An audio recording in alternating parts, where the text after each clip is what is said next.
drive along the track to the farmhouse. She could see it ahead of her, surrounded by the spindly and wind-blown trees they had planted when they first lived there, to give the house some shelter. The track ran parallel to the road, which followed the edge of the lake. It climbed gently. At one time, all this had been back-rigged land, but she no longer farmed it herself. When Fred had died, she had handed it back to the estate. The lambs on the fell were fat and healthy, and she felt momentarily jealous of the farmer to whom the land had been leased. She missed the ritual of dipping and clipping and sending to market. Still, she thought, as she pulled up in the farmyard, she still had Lottie and Belle. She swung open the heavy door of the Land Rover and jumped down onto the yard. It was still muddy after the winter rain. She rolled up the canvas flap at the back of the vehicle and fastened it with a webbing strap, then began to lift out the plastic carrier bags. All the time she made the soft, cooing noise that let the cats know she was there. She expected them to come racing out of the barn at the side of the house, but the place was quiet, and she thought they were getting old, like her, and they were probably curled up in the kitchen next to the Aga. To get to the kitchen, she walked through the garden at the side of the house. It was overgrown and unkempt, the only colour provided by daffodils, blown almost flat by the gale of the previous week, and some spindly twigs of forsythia. In one corner there was a hen-house with a corrugated iron roof and a wire mesh run where 6 bantams scratched and pecked. The kitchen door was unlocked. She had never felt any need to keep the place fastened. She had nothing she would miss if it were stolen. The kitchen was at the back of the house, built into the hill, almost dark. She left open the door to let in more light. The room was old, shabby, not what people expected to find these days. There was linoleum, the colour of pea soup, worn through in places to the stone flags. There were the cupboards Fred had put up when they were first married. Once they had been painted white, but they were discoloured now by the smoke from the Aga and grease and cobwebs.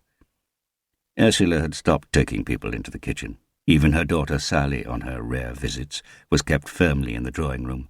The visitors' looks of shock and disapproval made Ursula uneasy. Perhaps there was something shameful about the room, something she could not see, but it had always been good enough for her and Fred. Now it was good enough for her and the cats. She knew it was dirty, but thought it had never been very clean. Farmers' wives were too busy to be over-obsessed with hygiene. It occurred to her that recently she had let things slip, and she thought vaguely that she should have a good tidy out. It was the time of year for spring cleaning. The cupboard at the side of the range, for example, was full of damp and disintegrating farmers' weeklies. The scout group in Appleworth collected waste paper. Perhaps she could take it to them on her next monthly trip to the supermarket. And if she washed the windows, she might let in more light. She went back into the yard to collect the remaining bags of groceries. "Lottie!" she called. "Belle!" She was more concerned about the cats than the state of her kitchen, and there had been no sign of them by the Aga or on the scullery roof. But still they did not come, and she stamped back into the house and crouched awkwardly to stack tins in the cupboard under the sink, because that was where the mice always seemed to get, despite the cats, and only tins were safe in there. She filled a kettle at the deep enamel sink, lifted the lid on the range and put the kettle on the hot plate to boil. While she was waiting for it, she took a tin opener from the drawer in the table and began to open a large tin of cat food. She picked up the cat's earthenware bowls from the corner of the range and rinsed them onto the tap, then spooned in the food.